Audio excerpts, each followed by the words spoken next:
call to order the February 20th regular meeting of the City of Santa Barbara Harbor Commission, which will tonight include the Acting Operations Director.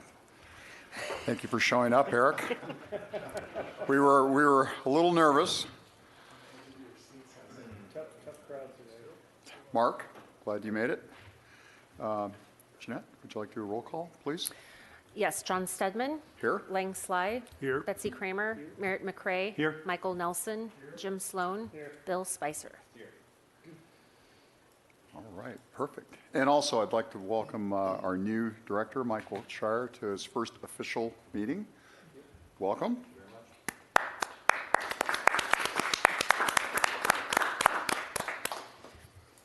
Break a leg. There are no changes to the agenda, I take it this evening? No changes. Okay, very well. And do we have any public comment slips to take? Okay. And then so we'll take these a little bit later in the meeting, is that correct? That is for public comment, which is where we are. So it's just general public comment? Yes. So we can take it now? Yes, you can. And Chris, come on up. I think your mic is on. Chair Stedman? No, not yet. We've done this before, you and I. Yes. Right. How about now? Is it on? Yes. Good, great. Perfect. Chair Stedman, commissioners, thank you for allowing me to speak. First, I'd like to thank you all for volunteering your service to the harbor community. While I'm getting to know you all a little, I know your newest member, Mike Nelson, well. In over a year, he's been volunteering for the commercial fishermen of Santa Barbara, and he has proven to be a brilliant and caring advisor, and I know he will support this commission's processes with dedication and wisdom. Also, I'd like to comment on the new harbor director. I've met with him now twice, and I think we're all really fortunate to have a really capable leader. While we've been working with Carl and Eric, I think Mike's going to be a phenomenal addition to the team at the harbor. Don't forget Brian. You worked with Brian, too. And Brian. I don't work that much with Brian, actually.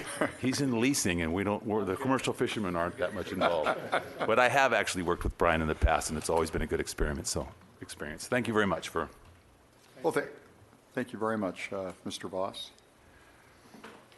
Okay, let's move on to the consent calendar. Jeanette, can you read item number 1, please? Yes, number 1, approval of the minutes. Recommendation that Harbor Commission waive further reading and approve the minutes from the regular meeting of January 16, 2020. So moved. Do we have a second? Second. Okay, we have a second. All those in favor? Aye. Aye. Aye. All those opposed?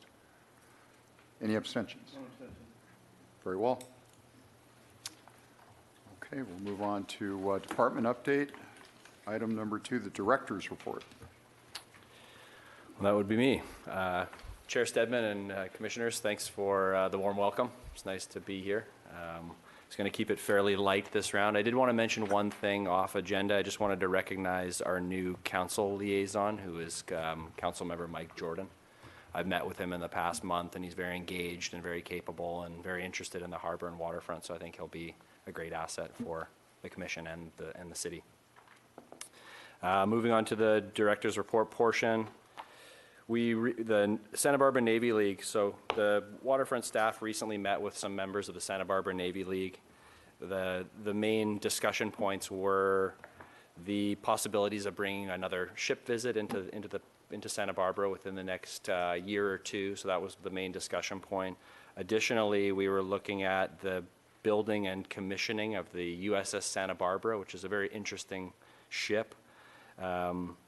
And what that led to was I actually attended a Navy League meeting last night at the Santa Barbara Maritime Museum, which was really quite interesting.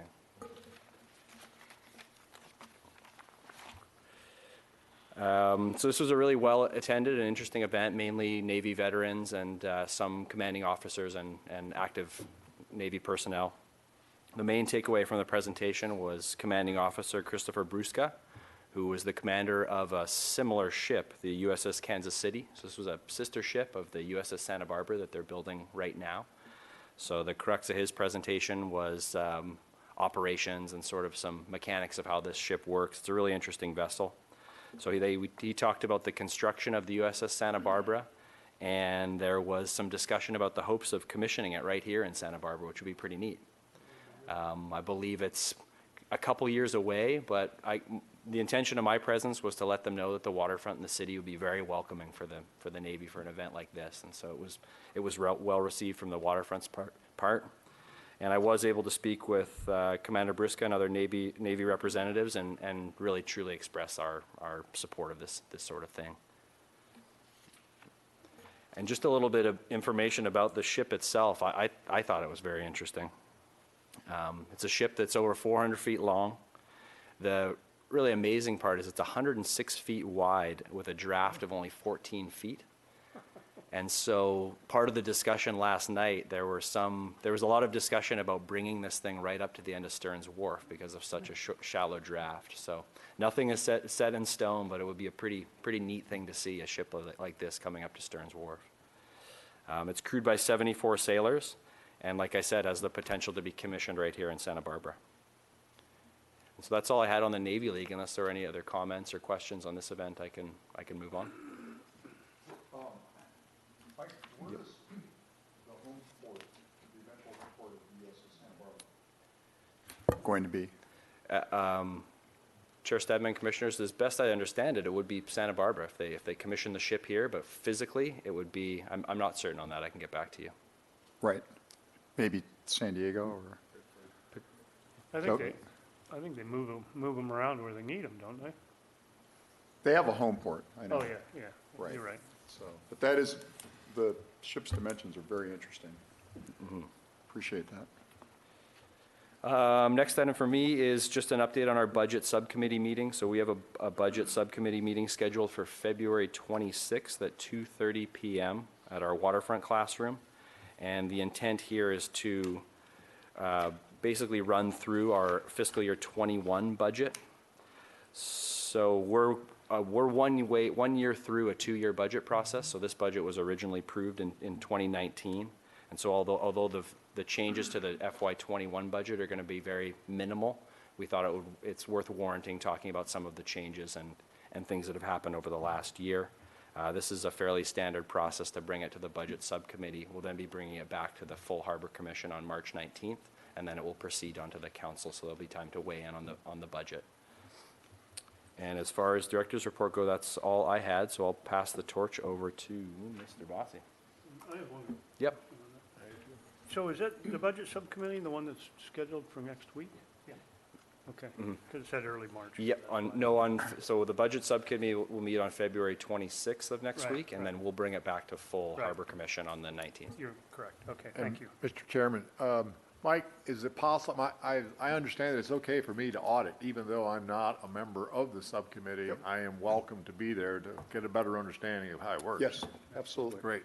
And secondly, I am on the Commercial Fisheries Subcommittee, so obviously I'm curious what your plan is for reconvening that committee. Yeah, Chair Stedman, Commissioners, Commissioner Nelson. Typically, and me being new to this role, but typically we would work with the subcommittees to schedule a subcommittee meeting. And so I'm open to being the point on that if you guys want to find a time and schedule a subcommittee meeting. That's great. Thank you.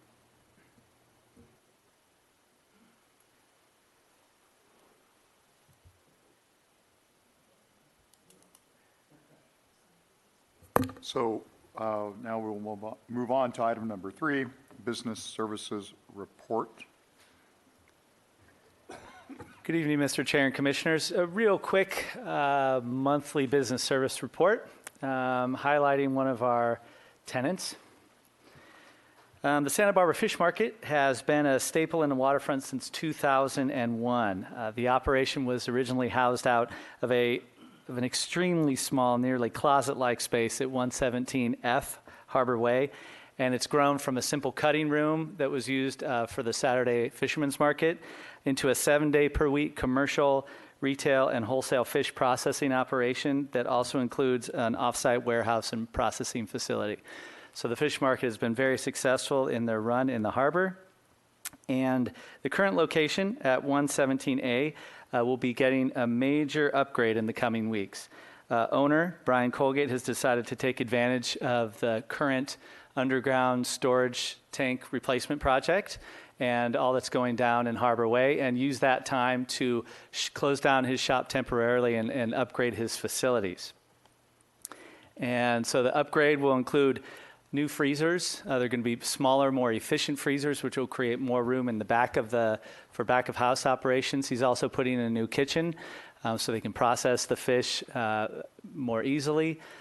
And it'll be up to all the modern codes and things like that. There'll be new flooring throughout the tenant space. Obviously, a new coat of paint will also come with that. And the interior will also include a completely remodeled customer area just to make it a whole lot more comfortable. As you know, it gets quite crowded. It's a very popular place, and this will create a little bit more space and comfort for folks coming in and out. They started this week along with the underground storage tank replacement project, and they anticipate about a 3-week project timeline. So come early March, I suggest you come on down, take a look at the improvements, and obviously get some local seafood and take that home with you. So that's just a real quick update on what's going down at the harbor as far as businesses are concerned. Brian, your lease agreements with the tenants, I assume that it requires your pass and review on any proposed modifications to the storefront? Or do you they just advise you as courtesy? Mr. Chair, Commissioner Nelson, there won't be any changes to the storefront itself. That's a whole different process. These are interior improvements, but anything that generally requires a building permit, they have to put in an application, and before they submit that application to planning and development, they need to run that through us as the property owner. We sign off on that application if we are comfortable with what's being proposed, and then that goes to planning and development. Okay, thank you. And goes from there. Yeah, sure. I have a quick question. Is that still the price per pound on spiny lobster? That was taken Friday, so yes. Well, I don't know. It was taken last Friday. It could have changed since. Is that right, Chris? Is that? That's what we're at right now, in that there's some market traumas that are causing problems to the wholesale price. So Brian's able to sell it at that and make money. I did hear your interview last week 3 times. Yes, so you're getting some good exposure. So can we go back to that slide? I didn't know the price was. 1995. But of course, they're shut down, so you can't get that. So that was a tease. So you're going to have to come back in 3 weeks and get it then. Or, of course, you can go to their warehouse. I'm sure they'll be happy to help you out. Excellent. All right, so I guess we're moving on to item number 4, Facilities Management Report. Good evening, Chair, STEDMAN, and Commissioners.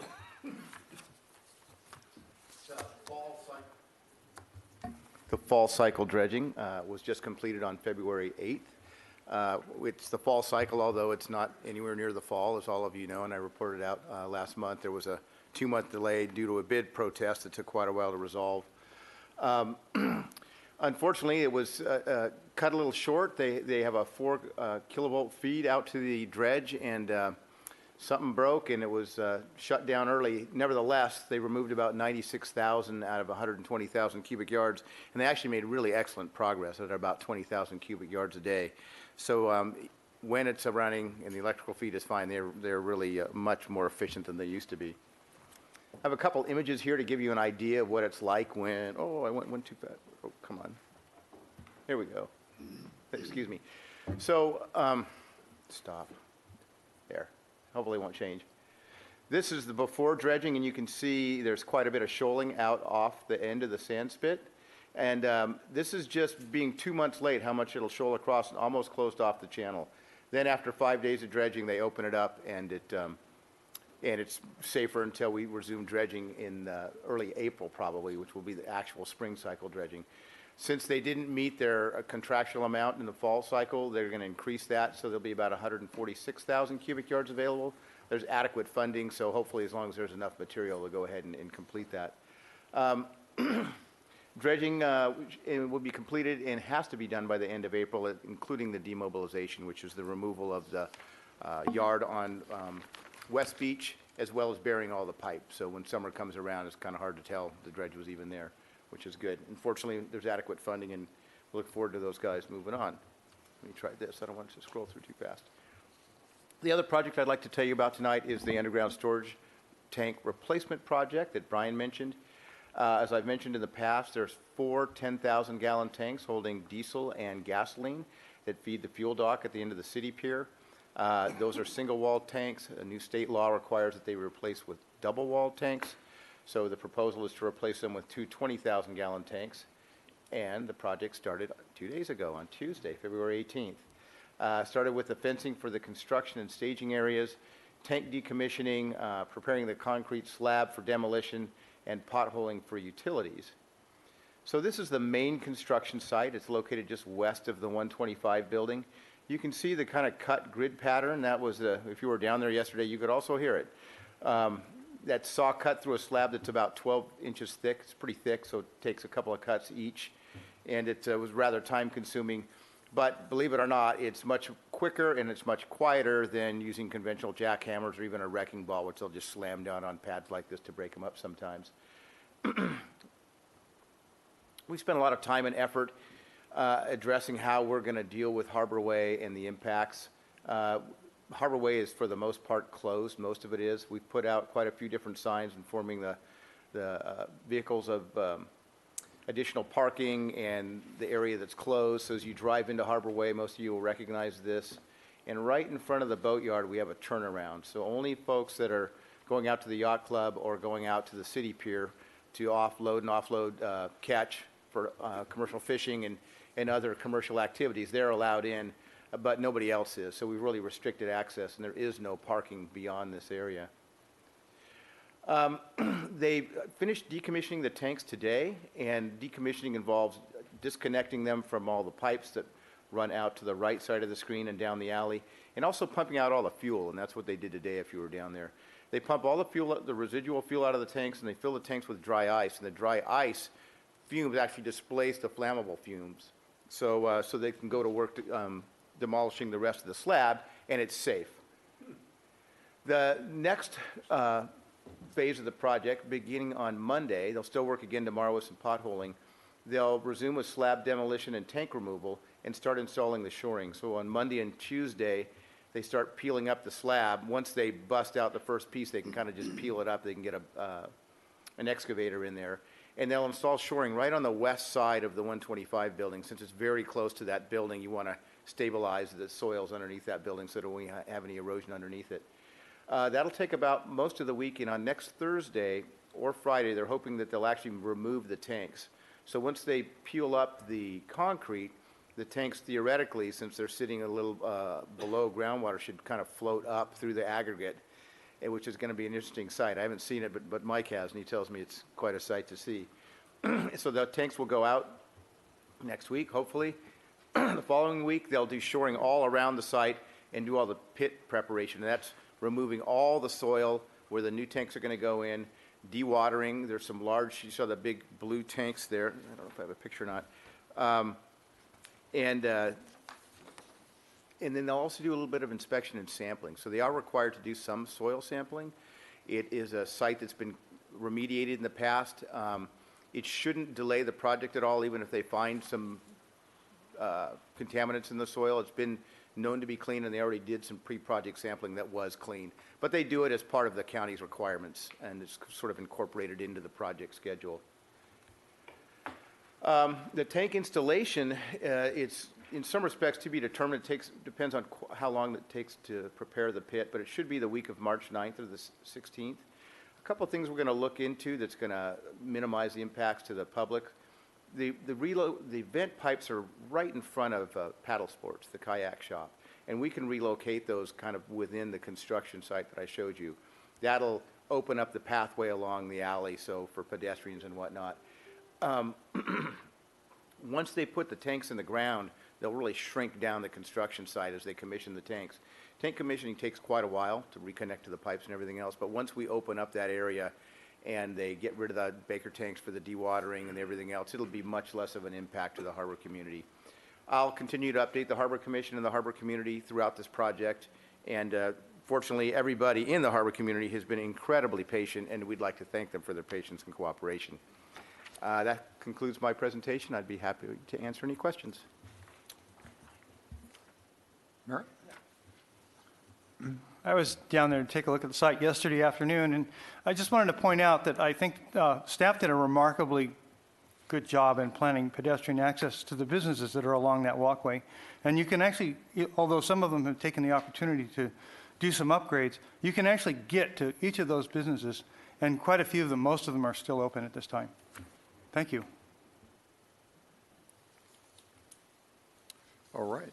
If there aren't any further questions, we'll move on to item number 5, the Harbor Operations Report.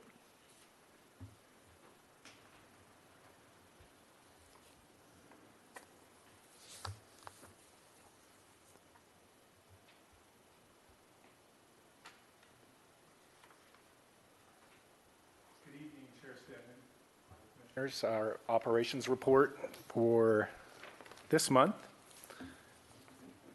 That's all right? No. Thank you. Currently, we're on our third cycle of our mandatory boater registration card.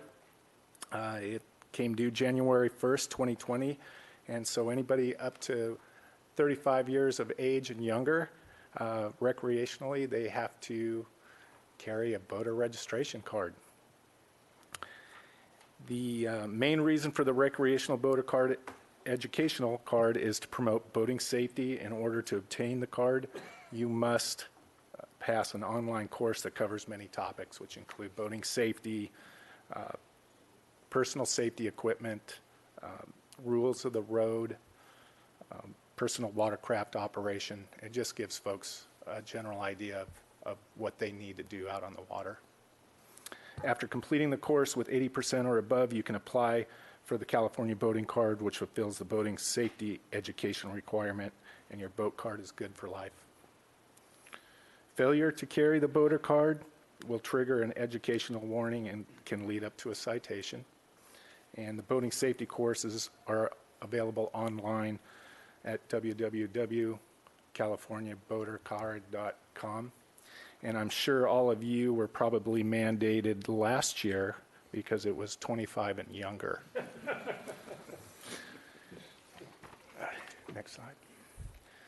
A friendly reminder that vessel registration renewal is was December 31st, 2019.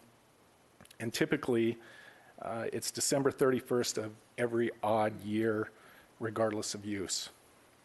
To indicate the vessel's registration is current, the tabs must be posted on the bow of the vessel as depicted in the image. If you receive your vessel registration numbers for the first time, or commonly referred to as CF numbers, you must display on the front half of both sides of the boat in at least 3-inch block letters that contrast with the color of the boat, so those numbers are easily visible. The Harbor Patrol is currently contacting boat owners who are not displaying the current numbers and will warning issues if not corrected in a timely manner. And after we do all of that, we go out and do joint training with different agencies. We were lucky enough to team up with Coast Guard Point Mugu Air Station and within the city of Santa Barbara. We are one of the 3 public agencies, safety agencies that operate 24/7, 365 days a year. The other 2 are the city police and city fire. With the many different hats that the Harbor Patrol wears, including law enforcement, medical emergency, fire, and ocean rescue, mutual aid, and training with agencies conducted on a regular basis. Go ahead. And then we need to come down.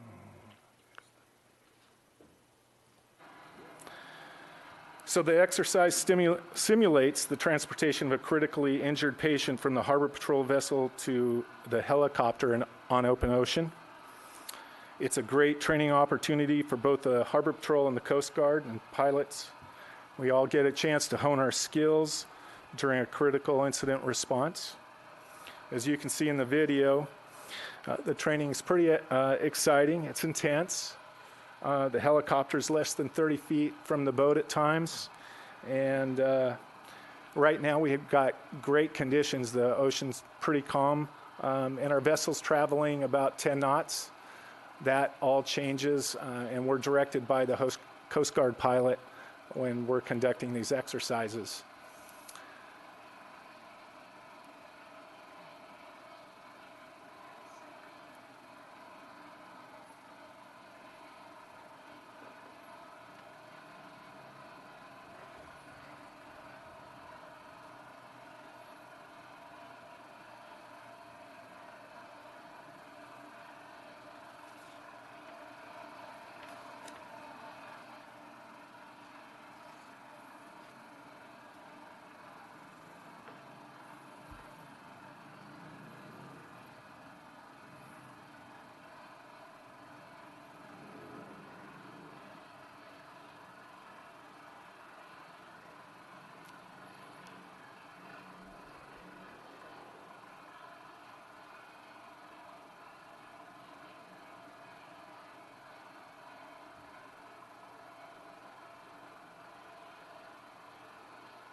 And that concludes my report.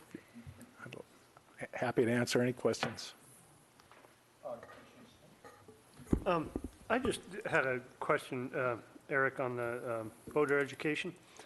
Could you just remind everybody what the definition of a power boat or which boat you need this to operate?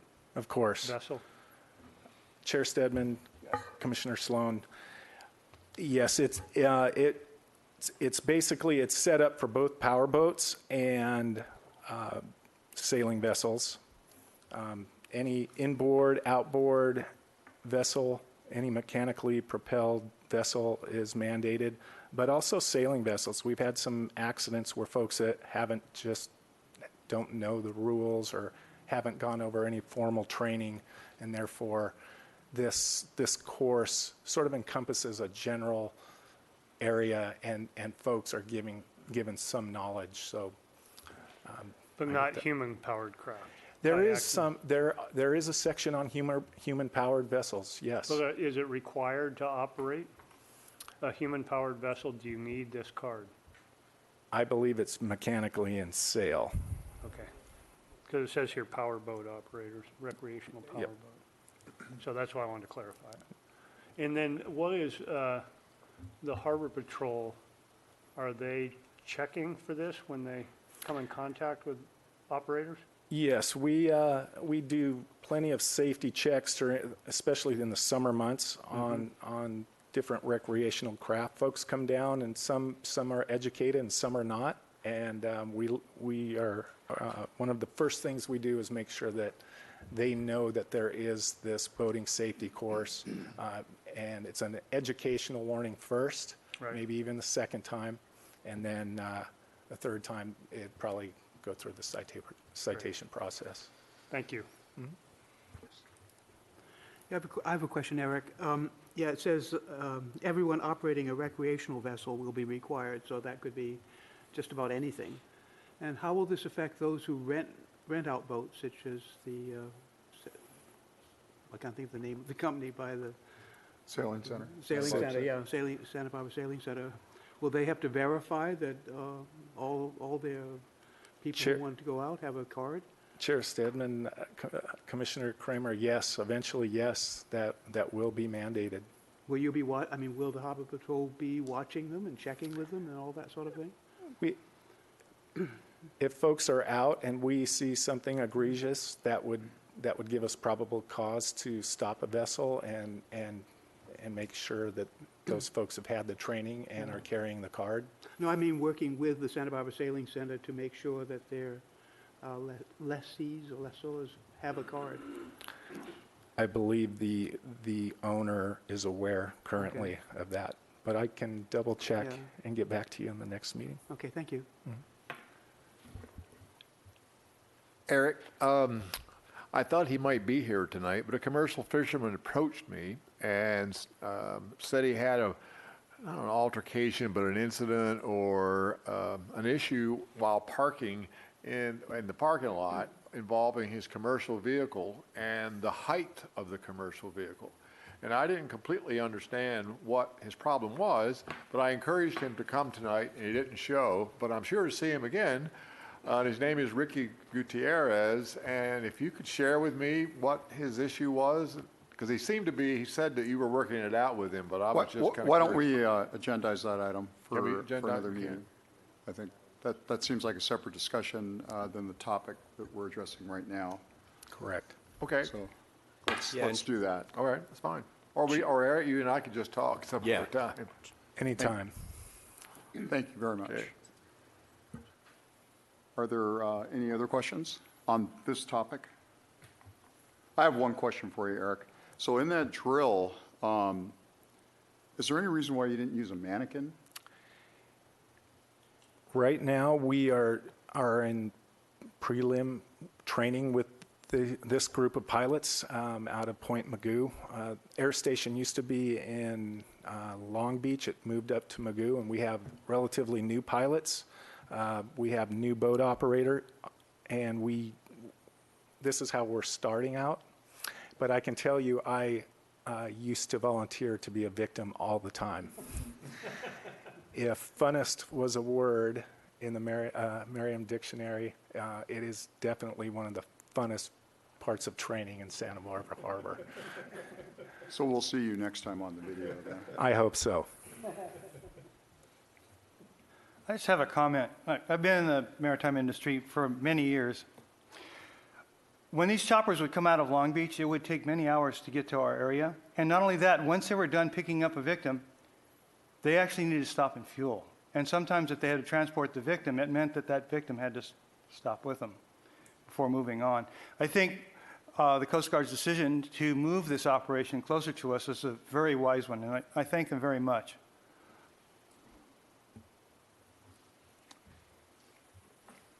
Excellent.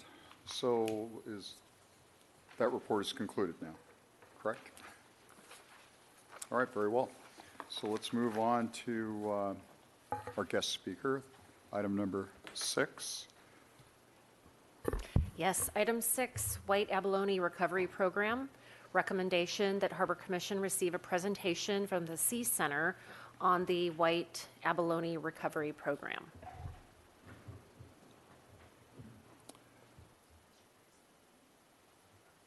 Yes.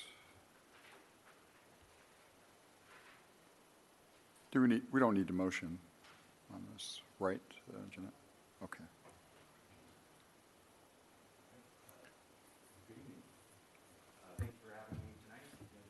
Thomas Wilson. I'm the live collection and husbandry manager for the Santa Barbara Museum of Natural History Sea Center. And today I'll be speaking about the white abalone captive breeding program that the Sea Center has been a part of for many years now.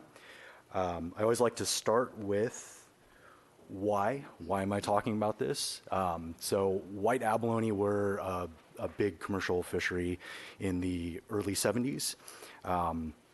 It is estimated that approximately 99% of their population was removed from the wild during that time. And coupled with their unique reproductive biology, they just have not been able to recover naturally on their own. And so you can see these are commercial landings here in the early 70s. The abalone fishery, and that's all abalone across the state of California, was officially closed in 1997, and white abalone were declared an endangered species in 2001. They were actually the first marine invertebrate to be placed on the endangered species list.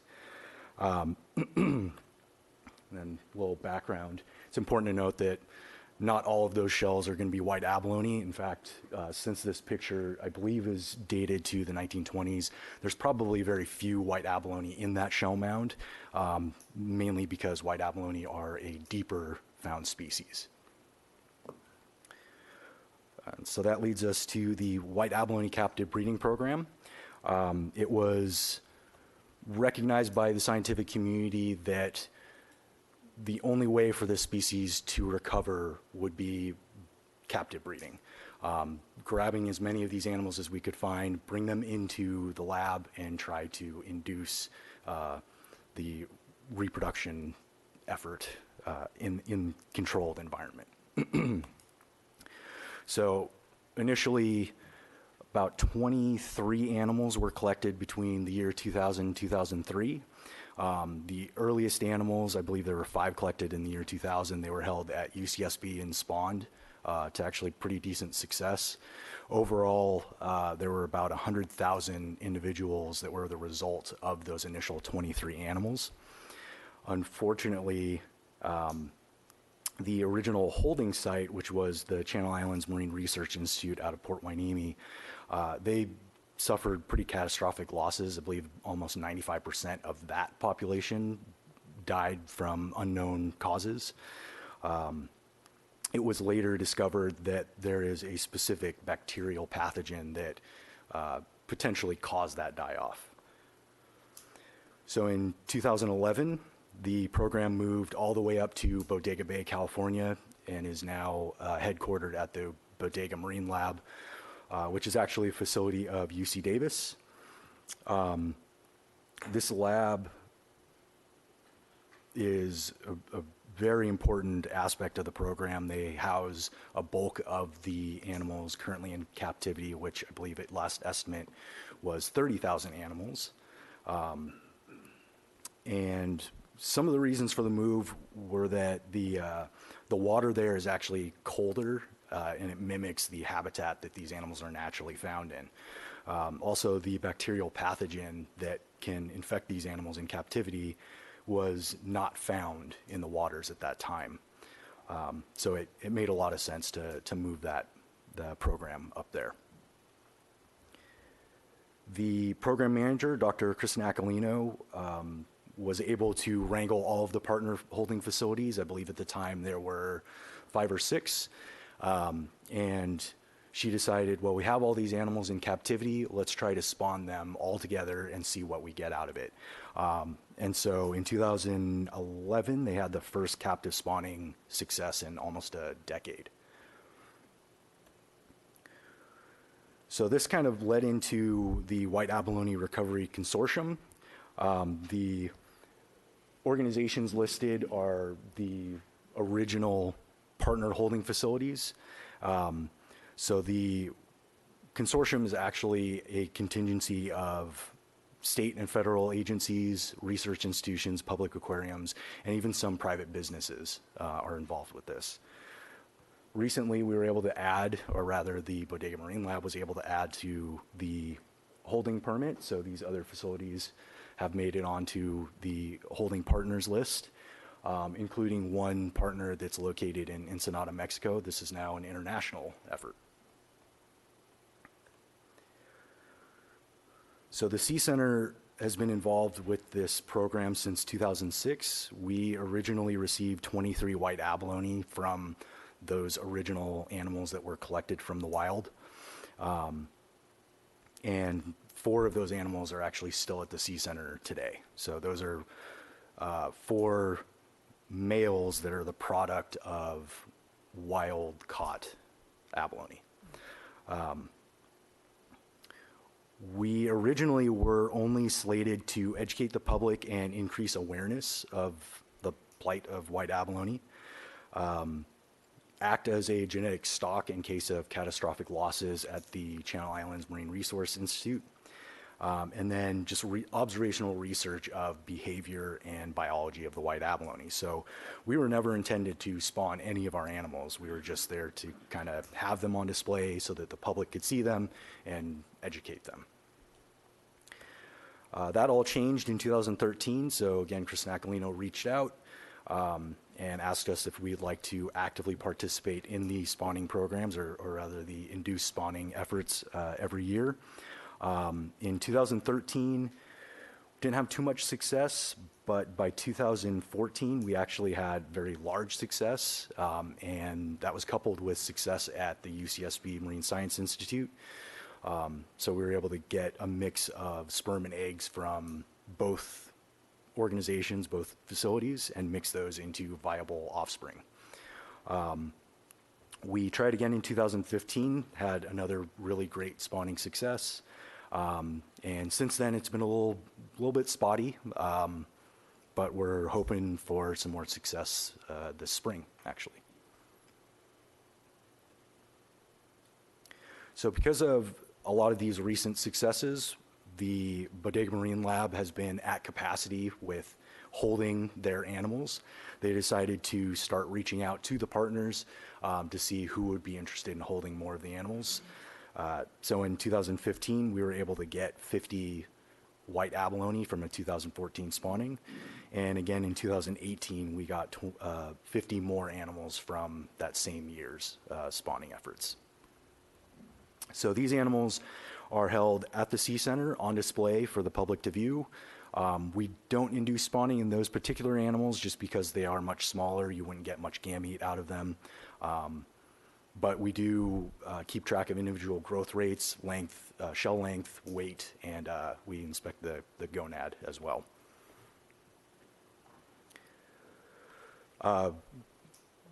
Something really exciting, we just were able to open this new exhibit piece that is, it mimics grow-out troughs for recently settled white abalone larvae. And it's actually a very vital part of their reproductive cycle.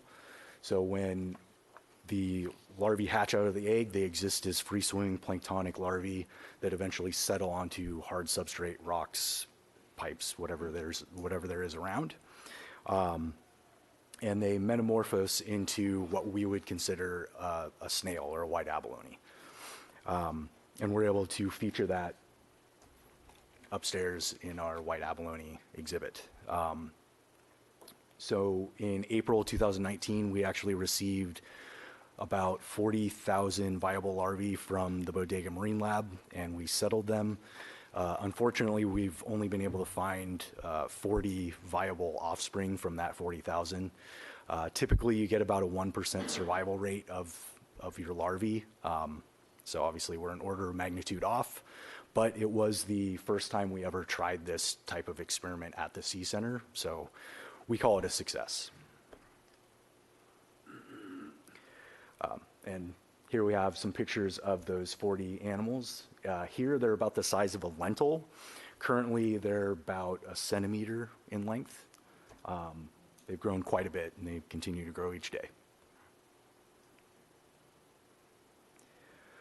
So as we move forward, we are trying to research the best holding conditions for these animals so that we can grow the most robust animals that we can in captivity. There has been some outplanting experiments involving red abalone. Of course, continue outreach opportunities such as this to increase the awareness of this project. Keep doing those annual assessments where we do the shell length measurements, the weight measurements, so on. And then, of course, the annual spawning attempts. So the overall goal is to outplant these animals to bolster the wild populations. It's estimated that the wild population is dying at a rate of, I believe, 14% every year. And that is coupled with, or goes along with just the natural die-off of these animals. It's universally accepted that the species has not undergone any significant recruitment, that is reproductive success in the wild since the early 70s. So the animals that are still in the wild are the survivors, the ones that were left in the 70s. Really exciting news though, the captive breeding program, or rather the recovery consortium, was able to outplant its first batch of white abalone last December, actually. It's the first time in the history of the program that they've been able to do so, so it's a huge milestone.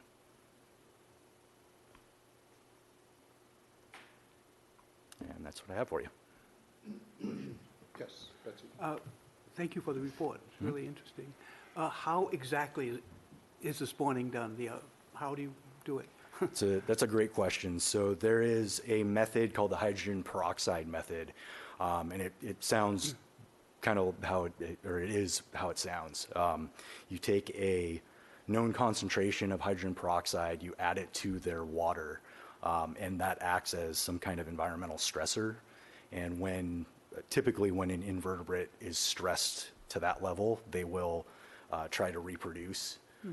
As a last-ditch effort, they detect something is wrong, so they'll reproduce to save their species, essentially. Yeah. Fascinating. And are there any understandings why there's a 14% death rate?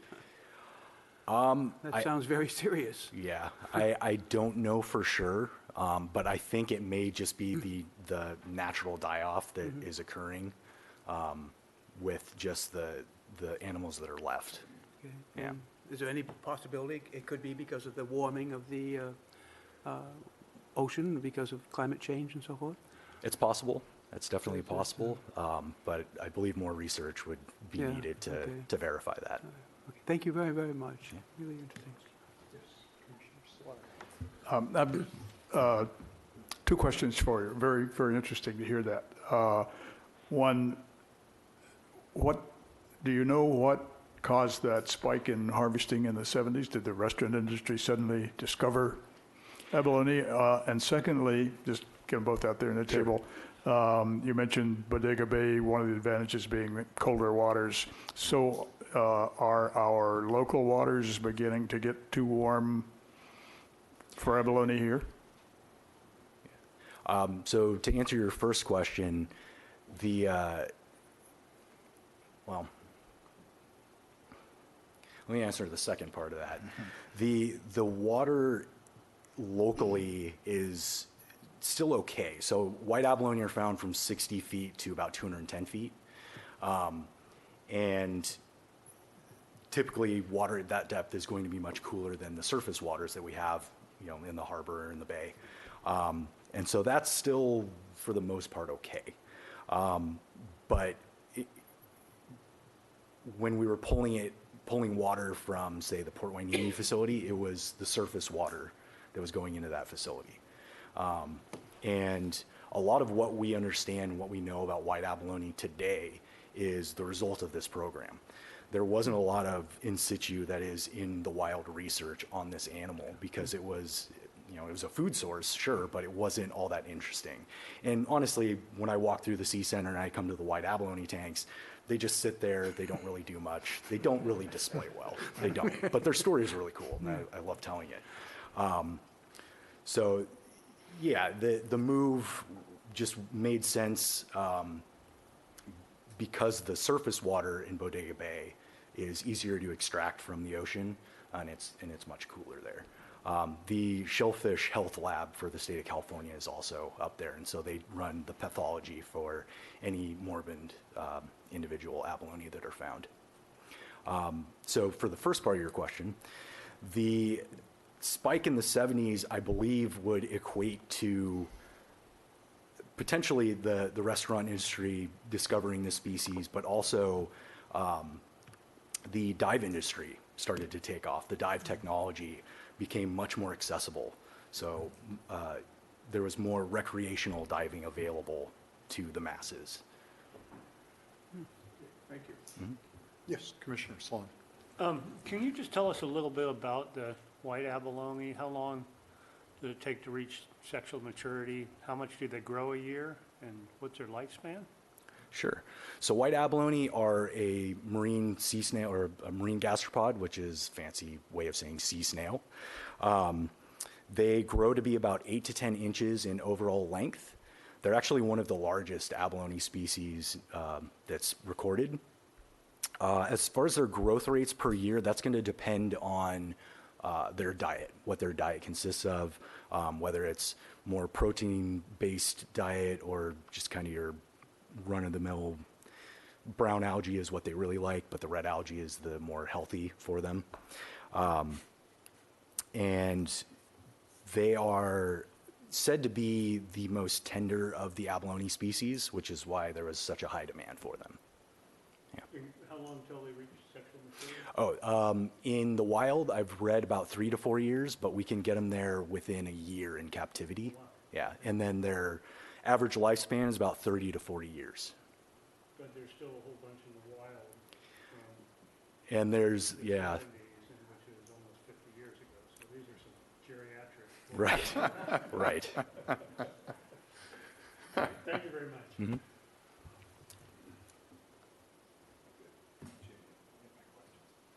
Perfect. Yes, I have a question. So there's a measure that's used called the effective population size, which kind of measures an idea of the population before it starts to rebuild. And I was wondering what the effective population size of your 30,000 in Bodega, how many great-great-grandparents or grandparents are really involved? This is genetic diversity. So I believe, let's see, of the 30,000, it's going to be a large mix across a wide spectrum.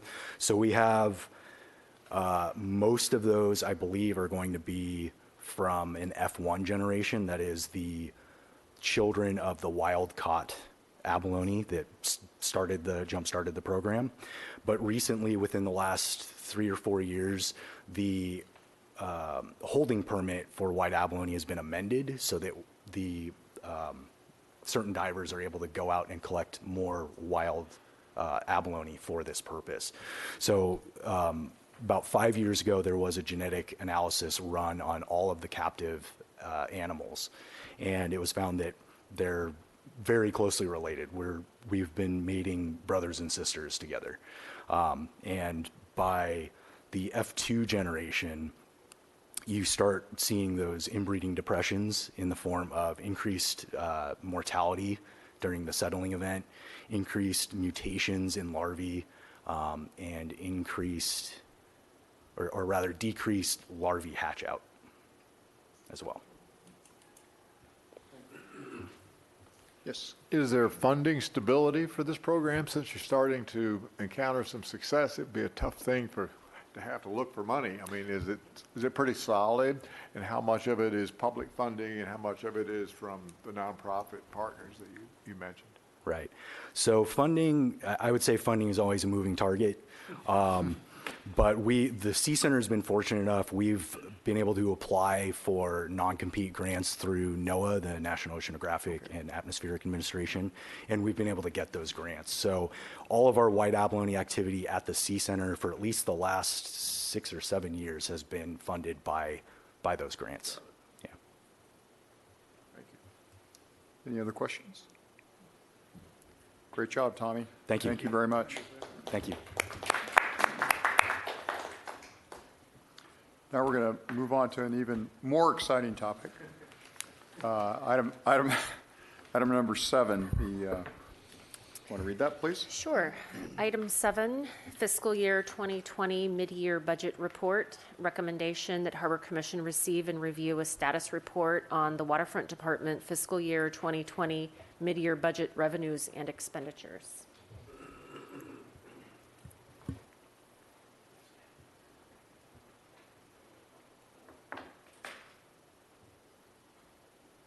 Good evening, Mr. Chair. Thanks, Jeanette. As Jeanette just mentioned, mid-year budget report. This is a brief report. As Mr. Wiltshire mentioned at the start, we're in the middle of a previously approved 2-year budget. And that's what we'll be talking about next month. So this is halfway through that first year. We'll take you through some of the highlights. So this graph that you see on the screen, working from left to right, you have our various revenue programs. You'll have these are revenues again, and so you'll have the fiscal year 2020, our approved budget. Column number 3 is where we are year to date at December 31st, 2019. The next column over is where we were last year at the same time. For comparative purposes, we'll have the dollars plus or minus in the next column, and then that same number in a percentage on the far right. So starting on the left, we have our property management program, and it's looking, well, I should say, let's start with the big picture. we're ahead of where we were last year. That's always a good sign. We do budget conservatively. That's for a number of reasons. One is we're an enterprise fund. We like to make sure we have, we're being realistic with our revenue targets. Things like property management, a lot of that is based on our lessees, our restaurants, our commercial and retail outlets, and there are only so many of those to go around, so we do reach a certain point where it's hard to get much higher. Same thing with our parking services. We only have so many parking spots, and there's only so many times you can use those spots. So we have, in a lot of places, reached kind of a leveling out, if you will. So overall, we're in a strong position versus last year. As far as our property management is concerned, we're about 3% above where we were last year. I should let you know that we started out the fiscal year, the first quarter, that July, August, and September, doing really well. It was a good summer for everybody. We had relatively good weather. October was fine as well. And then, if you recall, November and December, we had quite a bit of storm activity. It just so happened a lot of those storms that rolled through were on the weekends, and a lot during prime holiday shopping times. So in November and December, we started to notice some leveling off and a slight decrease in economic activity as far as our restaurants and some of our commercial activity, both in the harbor and at the wharf. So we'll continue to monitor that. We're obviously in our slower season right now, the winter, but we're hoping everything will pick back up again and we'll meet our budgeted targets by the end of the fiscal year. So for property management, again, 2.9% higher than last year. And I mentioned some of the restaurant figures and some of the commercial figures. Through the end of the year, both of those were up about 3%. But again, and that was with some leveling off in November and December. Our cruise ship revenues are up slightly, and that was planned for. We might see a little bit of additional cruise ships come here with some repositioning that's currently taking place. So we'll monitor that, but that is always a very important revenue source for the waterfront department. And not just us, but a lot of our tenants. Stearns Wharf often sees an uptick in activity when cruise ships come through, and obviously the downtown area is very much behind cruise ship visits. They do see a lot of activity, and they do push that activity. As far as financial management is concerned, that's interest earned on the department's reserves, and that's handled by the finance department. We're up a little over 16% over last year. That equates to not quite $18,000. Our parking services are coming in just ahead of our estimates, so just less than 1%. And we are hoping that we've been told March 31st, the Cabrillo East and Cabrillo West parking lots will be fully open. If you recall, they've been closed for about coming up on 2 years now for the Cabrillo bathhouse renovation project. So we've been struggling a bit there because about half of those lots have been taken up for construction staging. Again, hoping those are open by the 31st of March, and we can get an early start to the summer season and get back on track with those two revenue sources. You'll also notice in your report, the attachment lists line by line and kind of parking lot by parking lot of what's gone up and what's gone down. 7 of our 10 lots are up, only 3 of them down. 2 of them are Cabrillo East and Cabrillo West, like I just mentioned. The other is Chase Palm Park. I'm not sure why that's down just a little bit. Our Stearns Wharf parking is up significantly. You'll notice that's up about $46,000. That's a good thing. And the primary reason for that is, if you recall, on July 1st, we expanded our hours out on Stearns Wharf for parking. Previously, it used to be about 9 o'clock a.m. to about 7 p.m., and that was all year long. We moved in July to open up at 8 a.m., and we're staying open till 10 p.m. most nights. If it's rainy and stormy and nobody's out there, we're obviously going to close down, so we take it day by day. But on those nice days, we'll be out there a little longer. It adds an additional safety presence as well, just having staff out on the wharf. As far as marina management is concerned, we're up 2.5% there. 2 of the bigger revenue increases there were our wharfage and dockage. We're up about $34,000, and that's primarily due to the oil rig crew boats that were visiting Santa Barbara from basically, I believe it was early March through the end of September, and they were stopping here instead of Carpinteria because there were some emergency repairs going on with the Casitas Pier. Those wrapped up in late September, and all those folks have now moved back to their Carpinteria base. So it was a nice little influx, but we won't see that again anytime soon. As another big revenue source under marina management are our slip transfer fees, and through the end of December, we had 46 transfers for a total of $663,000. So that's actually down versus last year, but it is above. We anticipate about $1 million a year. We budgeted that, so we're more than on target for that. As far as expenditures are concerned, sorry, this is a little hard to read, but we'll try to squeeze this all in there.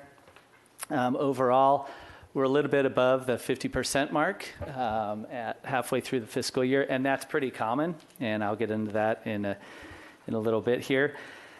As you can see, though, on the left are the categories of expenditures. Our budget is the next column, where we're at 12/31/2019, and then what percentage is that of the overall budget. So as you can see, all expenditure categories are at or below the budgeted expenditures at the mid-year mark, except for non-capitalized outlays and then our principal and interest. As far as the non-capitalized outlays, those are things, we had to make a couple of purchases. We purchased new fire turnouts for Harbor Patrol. They were old and they weren't up to code, so we purchased new turnouts for our Harbor Patrol staff to keep them safe in case of a fire situation. We also purchased 7 new Luke pay and display units, and those will go out and replace more of the aged, nearly obsolete units. So usually with these units, they're scheduled to be on about a 5-year turnover process. I believe we've milked these for nearly 8 years, and now the technology is moving on, so we're going to be required to replace those, and that'll be happening in the coming months. We've already purchased them. We're just waiting to go out and put those in. Our salaries and benefits, always an important topic, are below the 50% mark, and reason for that is, well, there are a number of reasons for that. We've had a number of vacancies. We continue to have 1 vacancy in our Harbor Patrol unit. We have an executive assistant vacancy, and that's been vacant since, I believe, early November. We have the Harbor Operations Manager position is currently vacant, and that's been since September. And for about 4 months, we also had the Waterfront Director position vacant. That's obviously filled right now by Mr. Wiltshire, so that'll change. But as we move forward to the end of the year, we're still going to be way below in that salaries and benefits category just because of those gaps in open positions. And also, when people come into these new positions, a lot of the time when people retire, they're at the highest pay level, and the new folks are coming in at a lower pay level, and they'll work their way up that ladder. Our principal and interest, this is a common occurrence. We're always above the 50% mark halfway through the year. And the reason for that is our payments out on our bonds and our loans are generally front-loaded. We have 2 payments in the first half of the year and then 1 payment in April. So we do a payment in August, October, and then again in April. So it's always a little over as we approach the halfway point. Big picture, yes, we are a little bit over, but that's very common. If you look back previous years, we're right on target. We estimate that we will come in well below our expenditures, proposed expenditures in the budget. And as we're hoping, again, that we'll come in somewhere on target with our revenues, and we'll be talking more about that next month. As for our fiscal year moving forward, our fiscal year 2021 budget schedule, we're here tonight talking with you about the mid-year budget. We have our meeting with the city administrator and the finance department on Monday afternoon. On Wednesday afternoon, we'll be meeting with the Harbor Commission Budget Subcommittee. I'll be back next month on the 19th of March to present the budget recommendation. There may be some slight changes from the Harbor Commission Budget Subcommittee to then, just as new numbers come out and more data is available. And following that budget recommendation, we'll at some point go to the City Finance Committee and review our proposed fee changes. That date has not been established.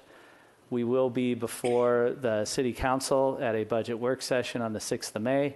And then we are wrapped into the city's big budget, and that's scheduled to go before City Council on the 16th. And mind you, through all this time, the City Council is hearing presentations from every department, often multiple times, depending how big the department is. So it's a very detailed process, and I'm happy to answer any questions you might have on the budget or where we're going. Any questions? Yes. Brian, when you say that you are above, and I'm focusing on the property management number, if we broke that down, how much of that would be sort of your base rent, and how much of that would be, what percentage would be your gross revenues that you receive from a lease? Or is it? Mr. Chair, Commissioner Nelson, I wish I could pull numbers like that off the top of my head. Percentages. If so, I probably wouldn't be here. Percentage-wise, as far as property management is concerned, as a revenue source, I want to say it's in the 30% range. Our biggest revenue source is our marina management. The marinas, our slip fees and slip transfer fees. So overall, when you, like your big piece of the pie, if you will, and we'll bring that next month. I'll be putting up the pies for you to show how it's all broken down. I want to say it's in the 30 to 35% range. I want to say marina management's in about the 44 or 45% range, and then it goes down from there. No, because when you said that when the cruise ships aren't here, when the cruise ships are here, it's a good thing. And so I'm curious, does that mean that a restaurant or other vendors' revenues go up? And in your lease agreements, do you actually have, in addition to a base rent, do you have an escalating sort of gross profit share? Mr. Chair. Percentage?